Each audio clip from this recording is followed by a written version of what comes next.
మిత్రులారా, ఈ అవకాశం ఆషామాషిగా వచ్చింది కాదు.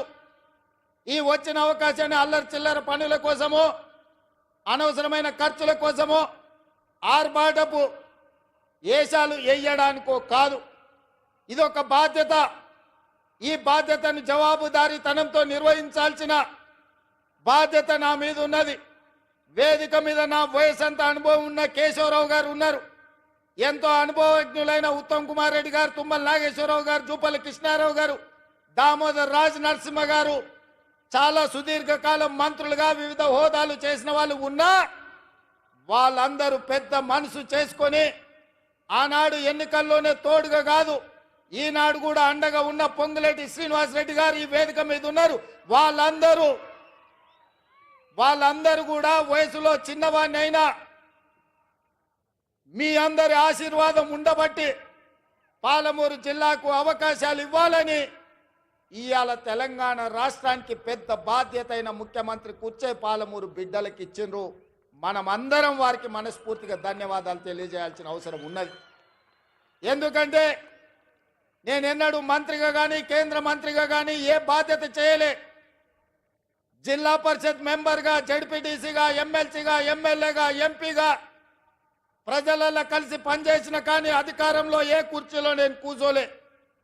కానీ మీరు అండగా నిలబడి మీరు ఆశీర్వదించడంతో పెద్దలందరూ కూడా పెద్ద మనసు చేసుకొని ఇవాళ ముఖ్యమంత్రి అని ఒక పెద్ద కుర్చీలో కూర్చోబెట్టి సంవత్సరం పూర్తి చేసుకుంటున్న సందర్భంలో ఇవాళ నవంబర్ 30 తారీఖు 2024 నాడు ఇదే పాలమూరు గడ్డ మీద ఈ పండుగ మనతో కలిసి చేసుకోవడానికి వేదిక మీద పెద్దలందరూ వచ్చిండ్రు అంటే వాళ్ళందరూ మన పాలమూరు జిల్లాకు అండగా నిలబడ్డారు. ఇది మనకు ఒక గొప్ప అవకాశం అని నేను చెప్పదలుచుకున్నా. మిత్రులారా, ఇవాళ నేను మిమ్మల్ని అడుగుతున్నా, ఇవాళ టీఆర్ఎస్ నాయకులు, బీజేపీ నాయకులు, ముఖ్యంగా బీఆర్ఎస్ వాళ్ళు, చంద్రశేఖరరావు గారి కుటుంబం ఏ రకంగా మాట్లాడుతుండ్రో, ఏ రకంగా విమర్శిస్తుండ్రో, ఏ రకంగా తిడుతుండ్రో నిశితంగా మీరందరూ గమనించండి. 10 సంవత్సరాలు వాళ్ళు పరిపాలన చేసిండ్రు, 2 సార్లు ముఖ్యమంత్రి అయినరు. వారు ఏమి చేసిండ్రో నాకంటే మీకు ఎక్కువ తెలుసు. ఎందుకంటే ఈ మట్టిని నమ్ముకున్న మీరు, ఈ మట్టిలోనే పుట్టి మట్టిలోనే కలిసే మీరు, ఈ మట్టే శాశ్వతమని నమ్మిన మీకు రైతు రుణమాఫీ గత ప్రభుత్వంలో జరిగిందా? రైతుకు గిట్టుబాటు ధర వచ్చిందా? ఆనాడు చంద్రశేఖరరావు గారు స్వయంగా మాట్లాడిన మాటల్ని ఈనాటి రైతాంగం మర్చిపోయిందని వారు అనుకుంటున్నారా? ఆనాడు ఊరేస్తే ఊరేసుకున్నట్టే అన్నది ఈ పెద్ద మనిషి చంద్రశేఖరరావు గారు కాదా? ఇవాళ మరి నేను మిమ్మల్ని అడుగుతున్న, మీ ద్వారా ఈ తెలంగాణ రాష్ట్ర రైతాంగాన్ని నేను అడగదలుచుకున్నా. ఆనాడు ఊరేసుకుంటే ఊరేసుకున్నా అన్నట్టు ఆనాటి ప్రభుత్వం అంటే ఈనాడు మీరు ఊరేసుకుంటే 500 రూపాయల బోనస్ ఇస్తామని చెప్పిన మాట ఉత్తమ్ కుమార్ రెడ్డిది కాదా?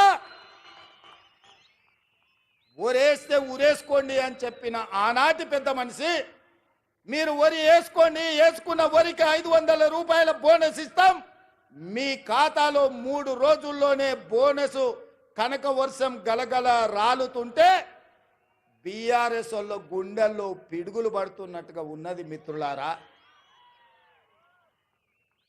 ఇవాళ కాళేశ్వరం కట్టినా అన్నాడు, పాలమూరు రంగారెడ్డి ఎత్తిపోతలు చేపట్టినా అన్నాడు.